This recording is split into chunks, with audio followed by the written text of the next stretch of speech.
Well, hello there. It's a day 14, and today I am looking, giving you insight into how I go about booking my flights.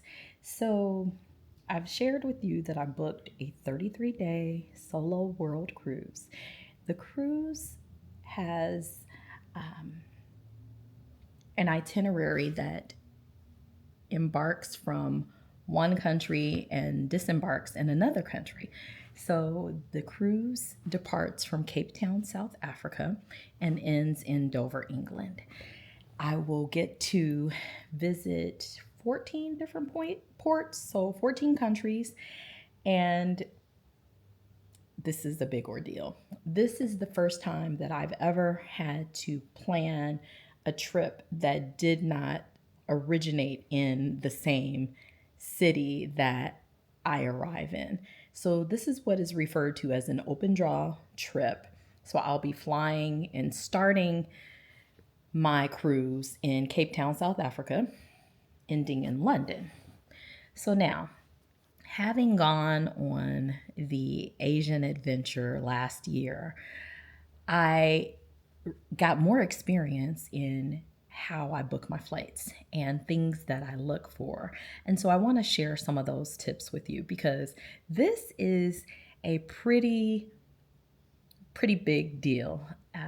I don't have the logistics that I had in Asia in terms of having to fly to find accommodations and moving around multiple countries because fortunately I'll be on the ship. So each time I set or enter port into another country, I'm just getting off, exploring, and getting back on. So I don't have that logistical nightmare.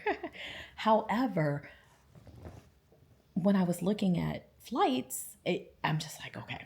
So what I did this time to try to keep me on a an intentionally strategic path is I created this table, and it's a flight decision matrix table. So essentially, I am weighting and scoring various categories in terms of booking this flight. Because I'm sailing out of one port into another, it's not as simple as just buying a round trip air ticket. I've in my preliminary searches, when I try to do, say, a multi city where I book with one carrier, I leave Indianapolis, I fly into Cape Town, South Africa, and then I fly from London back to Indianapolis, I priced it out with Delta and it was 10 grand. And I was like, okay, I can't do that. Also, when I've priced out one way, so a one way flight from Indy to Cape Town, it has been to the cost of about 1,500. And then a one way from London back to Indy is about another $1,000. So right now we're already looking at like 2,500 in airfare, and that gives your girl sticker shock. I can be I like nice things, but I don't want to pay nice thing prices. I got Cadillac taste and a Chevy budget, or maybe a little more than a Chevy. However, it's all about choosing the options that make the most sense. It's about going into this intentionally. It's about, thinking I've traveled enough to understand what my likes and my dislikes are, and also how to play around with like flight combinations and packaging. Because sometimes, contrary to maybe in this scenario, sometimes booking two one way flights is advantageous because it will give you a lower fare. It'll also provide additional options. So I've done that in the past when I went to Orlando for a fall break vacation one year. We flew down on one carrier and then we flew back on another, and it drastically reduced our expenses. When I did it, and that was two different carriers. I did it again during my time in Thailand. I booked a one-way flight from Chiang Mai to Bangkok, and then I booked a one-way back on the same carrier, because what I discovered was that when I tried to price it out for a round trip ticket, I had limited return times, return flight options. The flights were having me depart Chiang Mai later in the evening than when I just entered or selected a one way return from Chiang Mai. So it gave me an earlier departure time. So I recommend trying to play around with the flight options just to see. But then, so that's what I've initially done thus far. And they're really giving me sticker shock. Then I began to think, well, okay, what if I fly Indy to London round trip? And what does that price look like? And so when I priced that out, I think it was roughly about 1500. So almost the same as the one way from Indy to Cape Town. So I was like, you might be onto something. And then I began pricing out a one way from London to Cape Town. And I've also been looking at additional one ways. These were all, well, actually, this was Delta Airlines that I priced initially, and then British Airways for the round trip Indy to London. So I created this matrix, and basically, I am looking at the total cost. I'm looking at how long is my actual travel time. Is it, I'm looking at the number of layovers, the routes, because in this day and age, it's not enough to just look at the cost. You may save a couple of bucks right now, but in the long run, is it going to cost you more money? So when I booked my ticket on Cathay Pacific round trip Indy to Hong Kong and back, round trip Indy to Hong Kong, I chose the middle tiered fare that allowed me to choose my seat, allowed me in advance, allowed me to, it gave me one carry-on, one checked bag, also was able to earn miles. And then if I needed to make any changes, it was going to be $150 change fee. Now that was going to potentially bite me in the butt when I was considering changing my flight due to the FAA directive to reduce 10% of airlines flights. And so that would have impacted me there. And so it had me thinking, should I have just purchased a refundable ticket? So those are also considerations. Do you purchase a non-refundable ticket or a refundable? Because in the event that you cancel, you want to receive all your money. Right now, prices are really high, I think, due to the war in Iran. And so it's almost 2 months before I would travel. So should they decrease, I want to get my money. Also, note, watch your fares, because if there is a decrease, you can reach out to your carrier to ask for a refund.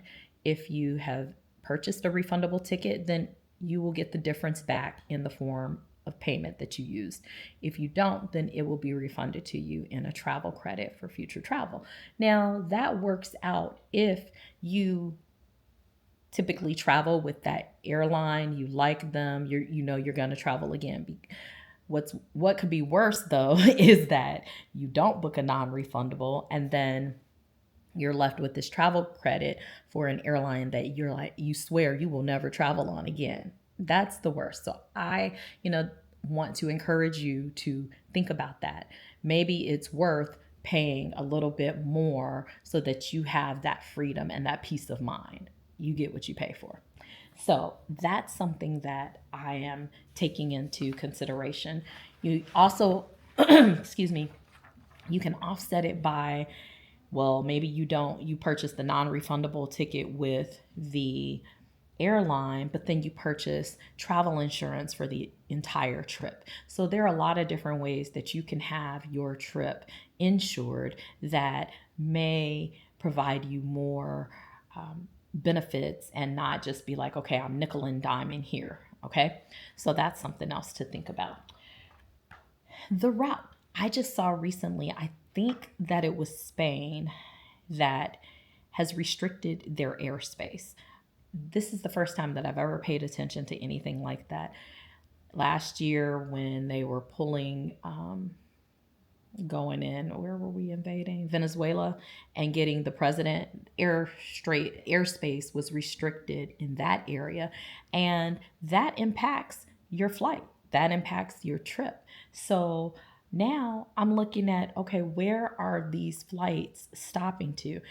Because I live in Indianapolis, I'm not getting a direct flight from Indy to South Africa.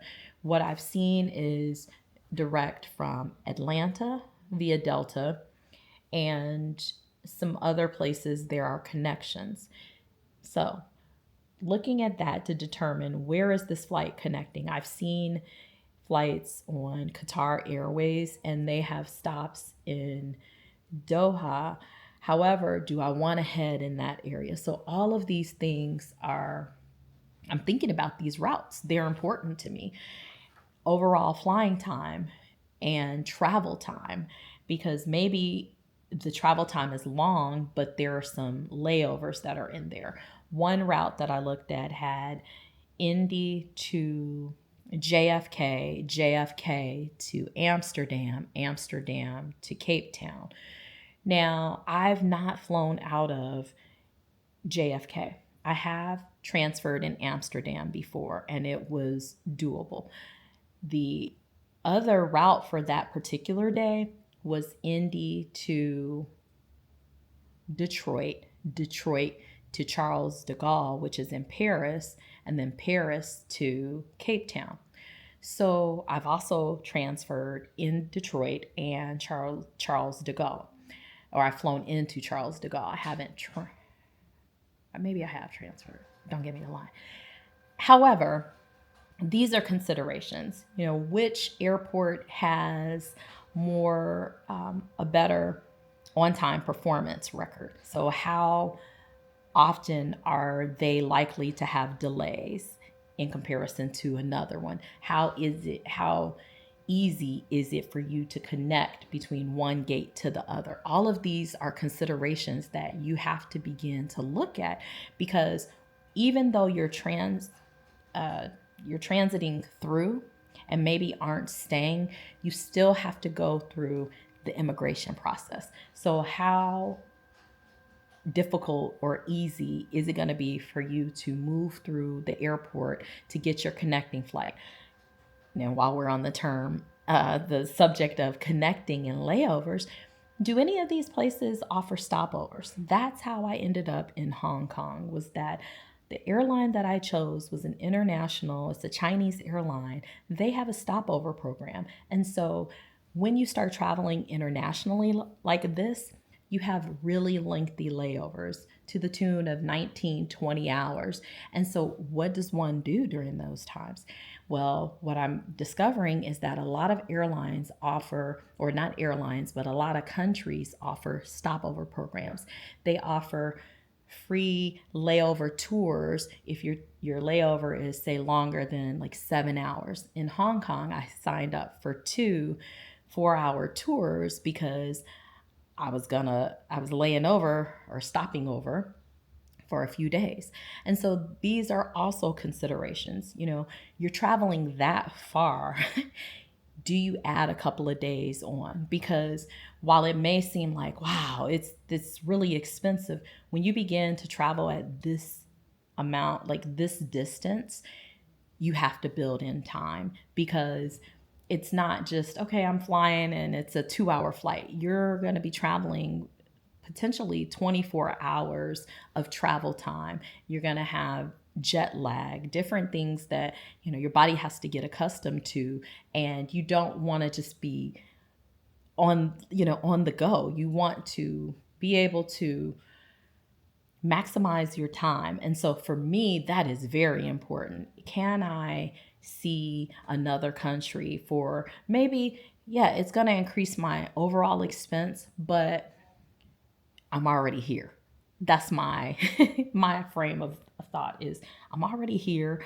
I want to make the most of it. Now, again, given the fact and the state of the world, is this destination, is it going to be okay? Am I going to feel safe as a solo traveler? What's the climate? I mean, anything is subject to change, but these are all things that you have to intentionally think about. And until you're really met with it, you don't think about it. So that's why I'm sharing. So that's another consideration. Um, Also, what I realized with my Thailand trip was I was gone for 2 weeks. I stayed at a total of 5 different lodging I had 5 different lodging accommodations. That was a lot of movement, and I did not pack to be moving like that. So it was very uncomfortable, very just I want to get over with it. I don't recommend it. Now I'm traveling for double the amount of time, over half, over double in terms of the number of days that I'm going to be gone. However, home base will be my cabin on the cruise ship once I get on there. If I do a stopover program before, then maybe one other place. And so I'm thinking to myself, do I want to front load my vacation where I do the stopover in advance prior to embarking onto the cruise ship, or do I do it after? By the time that I got to Bangkok, Bangkok was the last part of my Asian adventure. I was there for 3 days and I was exhausted. I was just chilling in the condo the first day. I didn't want to go anywhere because I had done so much moving and traveling in and of itself. The act is tiring. And so I'm wondering what will I be like at the end of a 33-day sailing? Will I be interested in tacking on a couple of days and staying in London and then flying out? Or am I going to be like, just pass, go, and get home? I don't know. I'm thinking that I'm going to be probably leaning on the side of just get home and not add another travel. Not to mention the cruise line has transfer packages from the pier to the airport. I believe that Dover is approximately, I don't know, 45 minutes or something outside of the city of London. So that's something that, okay, if I just disembark and go to the airport, I can have the shuttle and I don't have to think about that logistical piece. So lots to consider here. Um,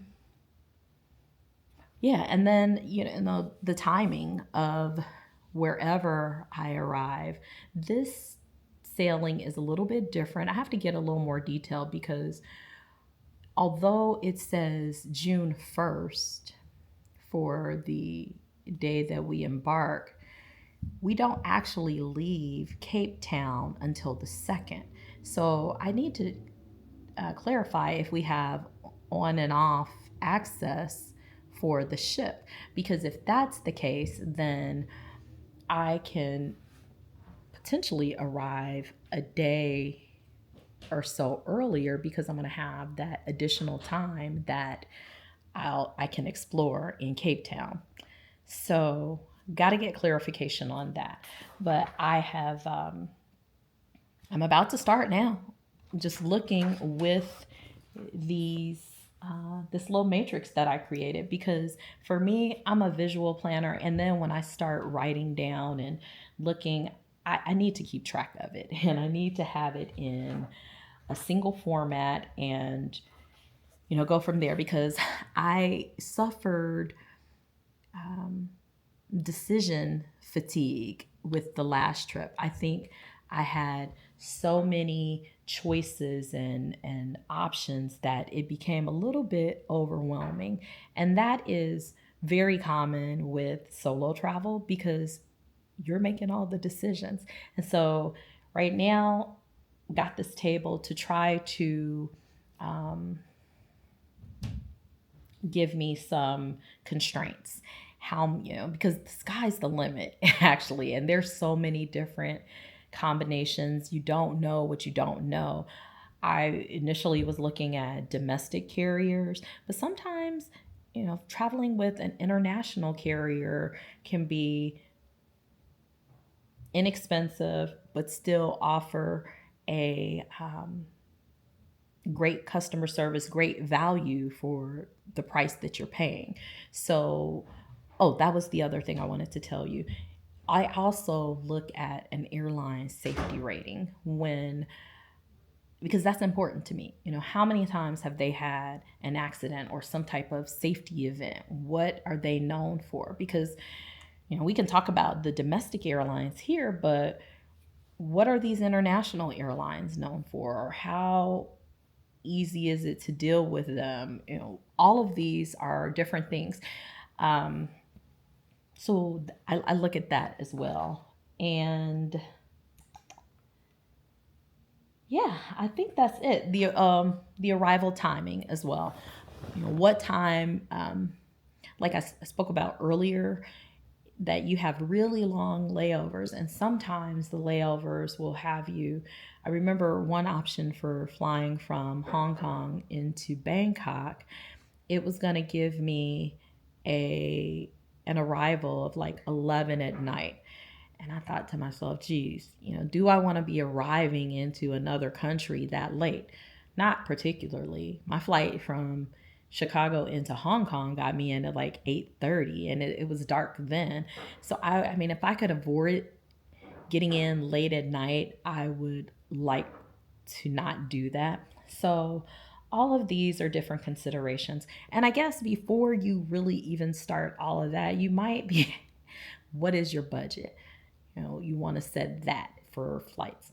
So I do things a little bit different, but that's because I am a travel agent. And sometimes when I get like this cruise, I it's like a last minute deal or something along those lines. So I'm not intentionally maybe planning to go to this place, but it's like, this is a trip that I don't want to pass up. And so then I build my budget around that. So that is what is happening right now.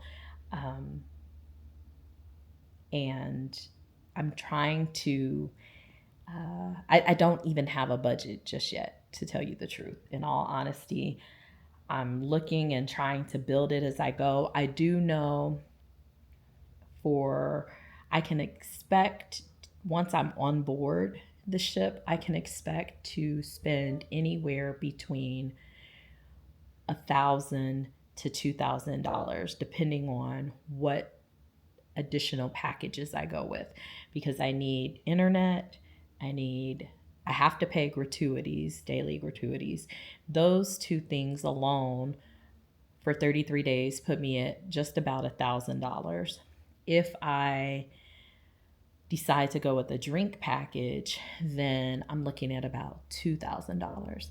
So right there, I know I have 1,000 to 2,000 additionally that I may incur. So that's there. Then this airfare is looking at roughly, I'd say 2,500. If I could get it less than that, if I could keep it at like around 1,800 or something, that would be phenomenal. So we will see. But this is how I begin my planning process, and I'm hoping that it will not that I don't allow myself to go too far into the weeds, because then, like I said, it just becomes super overwhelming. And you know, and you may find yourself, it gets to that point. My advice, and what I will do as well, is just step away and go from there, and then maybe do a different ranking on like importance. Is this more important, or is that? And so that is the reason that I created this entire matrix, is to prioritize what's most important to me in doing this.